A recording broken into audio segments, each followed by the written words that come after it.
रफी साहब ने भारतीय संगीत को एक से बढ़कर एक सदाबहार गीत दिए। हिंदी फिल्मों में उनका योगदान भुलाया नहीं जा सकता। उनके गुजर जाने के दशकों बाद भी लोग मोहम्मद रफी के गानों को बेहद पसंद करते हैं। उनकी मधुर आवाज का जादू आज भी कायम है। 3 दशक के करियर में उन्होंने कई सुपरहिट गाने गाए। कव्वाली, सूफी, रोमांटिक और दर्द भरे गानों में रफी साहब का कोई मुकाबला नहीं कर सकता था। बता दें कि रफी साहब ने अपने समय में लगभग सभी नामी म्यूजिक डायरेक्टर्स और फिल्मकारों के साथ काम किया। इसके अलावा उन्होंने सदी के महानायक अमिताभ बच्चन के साथ भी एक गाना रिकॉर्ड किया, जिसे दर्शकों का खूब प्यार मिला। लेकिन क्या आप जानते हैं कि जब अमिताभ बच्चन को यह बात पता चली उन्हें रफी साहब के साथ गाना रिकॉर्ड करना है तो वो पूरी रात सो नहीं पाए। जी हाँ, इसलिए आज की हमारी इस वीडियो में हम आपको बताने वाले हैं कि आखिरकार वो गाना कौन सा है जिसे बच्चन साहब ने रफी साहब के साथ रिकॉर्ड किया था और क्यों इस गाने की वजह से वो पूरी रात सो नहीं पाए।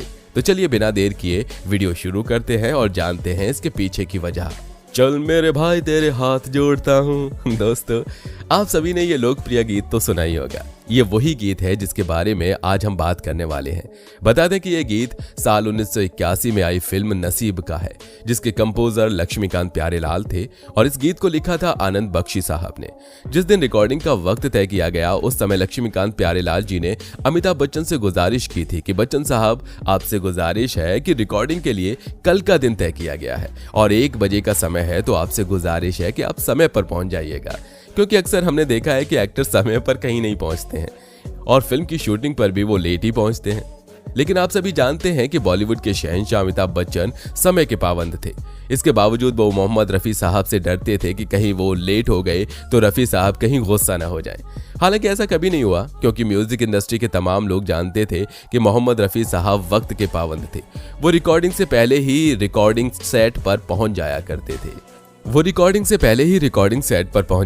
थे। रफी साहब वक्त के इतने पाबंद थे कि कभी कभी म्यूजिक इंडस्ट्री की म्यूजिक कंपोजर रफी साहब की घड़ी से अपनी घड़ी को मिलाकर रखते थे ताकि वो लेट ना हो जाएं, क्योंकि जो स्टूडियो का समय तय होता था उसी समय पर रिकॉर्डिंग पूरी करनी होती थी, वरना स्टूडियो के पैसे डबल हो जाते थे। सभी जानते थे कि रफी साहब रिकॉर्डिंग सेट पर समय पर आ जाया करते थे, इसलिए लक्ष्मीकांत प्यारेलाल ने बच्चन साहब से गुजारिश की कि वो समय पर रिकॉर्डिंग सेट पर पहुंच जाएं। और जब रिकॉर्डिंग का समय आया तो रफी साहब और बच्चन साहब तकरीबन एक ही समय पर रिकॉर्डिंग सेट पर पहुंचे और जब वहां पर दोनों की मुलाकात हुई, दोनों ने बात की, तो रफी साहब बेहद खुश हुए, क्योंकि वो पहली बार इतने बड़े लेजेंडरी एक्टर अमिताभ बच्चन के साथ गाना रिकॉर्ड करने वाले थे। बता दें कि उस समय अमिताभ बच्चन कामयाबी की बुलंदियों पर थे। जब रफी साहब ने अमिताभ बच्चन से बात की तो उस दौरान रफी साहब को तब बहुत ज्यादा अजीब लगा जब उन्होंने देखा कि अमिताभ बच्चन बात करते वक्त घबरा रहे थे। तभी रफी साहब ने बच्चन साहब से पूछा कि क्या बात है, आप बहुत परेशान लग रहे हो। इसके जवाब में बच्चन साहब ने कहा, रफी साहब, जब मैं 10 साल का था तब से आपके गाने सुनता आ रहा हूँ, लेकिन आज मुझे विश्वास नहीं हो रहा है कि मुझे आपके साथ खड़े होकर गाना गाने का मौका मिल रहा है। इसी बात से मुझे बहुत घबराहट हो रही है। इतना ही नहीं, मैं पिछली रात ठीक से सो भी नहीं पाया। इसके जवाब में रफी साहब ने मुस्कुराते हुए कहा कि जो हालात आपके हैं वही हालात मेरे भी हैं। जब मुझे पता चला कि मुझे आपके साथ गाना रिकॉर्ड करना है तो मैं भी पूरी रात बेचैन रहा और रात भर ठीक से नहीं सो पाया। जिसके बाद दोनों ने गाना रिकॉर्ड किया। गाने की रिहर्सल भी हुई। बच्चन साहब ने रफी साहब के साथ बहुत अच्छी तरीके से गाने को रिकॉर्ड किया। रफी साहब ने बच्चन साहब को तसल्ली दिलाई और बहुत इत्मीनान के साथ गाने को रिकॉर्ड किया। रिकॉर्डिंग के बाद रफी साहब अपने घर पहुंचे। घर पहुंचने के बाद रफी साहब इतने ज्यादा खुश थे कि वहां पर मौजूद बच्चों ने बताया कि उन्होंने पहली बार रफी साहब की आवाज इतनी तेज सुनी थी, क्योंकि कहा जाता है कि रफी साहब इतने धीरे बोलते थे कि उनसे बात करने के लिए उनके पास जाना पड़ता था। लेकिन जब रफी साहब ने बच्चन साहब के साथ इस गाने को रिकॉर्ड किया और घर पहुंचे तो उन्होंने बड़ी जोर जोर से आवाज देकर बच्चों को अपने पास बुलाया और उनसे कहा, तुम्हें पता है आज मैं किसके साथ गाना रिकॉर्ड करके आ रहा हूँ? तो बच्चों ने पूछा, किसके साथ? तो इसके जवाब में रफी साहब ने कहा कि मैं बॉलीवुड के सुपरस्टार अमिताभ बच्चन के साथ गाना रिकॉर्ड करके आ रहा हूँ। ये बात सुनकर वहां मौजूद सभी बच्चे बेहद खुश हुए और बेहद एक्साइटेड हुए और उनसे पूछने लगे कि अमिताभ बच्चन ने कौन सा कुर्ता पहना था, उनकी हाइट कितनी है, कितने हैंडसम हैं और घड़ी कौन सी पहनते हैं। ऐसे ढेर सारे दिलचस्प सवाल बच्चों ने रफी साहब से किए। उस दिन रफी साहब की खुशी का कोई ठिकाना नहीं था। अब ये उनकी मासूमियत कहें या उनका बड़प्पन कहें कि वो खुद अपने फील्ड के सुपरस्टार थे, लेकिन उन्हें इस बात का अंदाजा नहीं था कि उनका क्या वजूद है, वो कितनी बड़ी शख्सियत है और कितने महान गीतकार हैं। उनके गाने उस दौर में हर एक शख्स की जुबान पर बने रहते थे।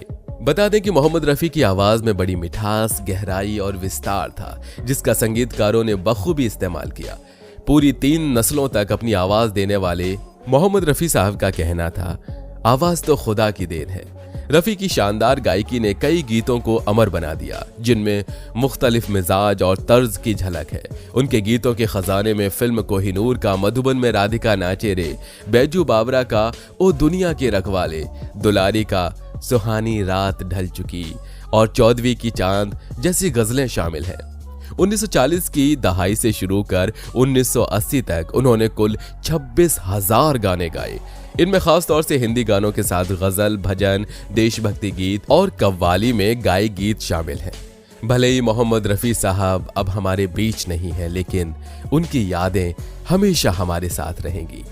दोस्तों, अमिताभ बच्चन और मोहम्मद रफ़ी साहब द्वारा गाया गया गीत आपको कैसा लगा था? आप हमें कमेंट बॉक्स में कमेंट करके जरूर बताइए। साथ ही ऐसी और दिलचस्प बातों को जानने के लिए आप हमारे चैनल को सब्सक्राइब करना बिल्कुल मत भूलिए।